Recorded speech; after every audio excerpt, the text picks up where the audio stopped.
As we said, the law Smith is citing to try and dismiss his DUI charge dates back to the 1800s. But as Victor Puente found out, the rule started as a way to deal with abuses of the legal system and prevent lawmakers from being targeted. He joins us now from the live desk. Victor? Well, it's been part of the Kentucky Constitution since 1891. State Senator Brandon Smith's attorney says the rule prevents his client from being arrested. Earlier today, I spoke to a history professor at the University of Kentucky who explained why it's on the books and how it was originally intended to be used. Associate Professor Stephen Voss says the idea of legislative immunity goes back to before the U.S. Constitution. It grew out of abuses of the legal system by kings of England, among other sources.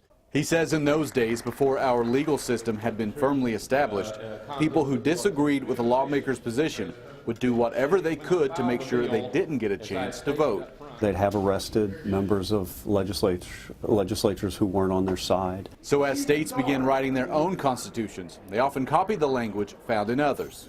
Every state has the same concept, but it's worded a little differently. So only a lawyer or a judge can tell you what the Kentucky provisions are going to mean. Section 43 of Kentucky's Constitution states, quote, "The members of the General Assembly shall in all cases except treason, felony, breach or surety of the peace be privileged from arrest during their attendance on the sessions of their respective houses."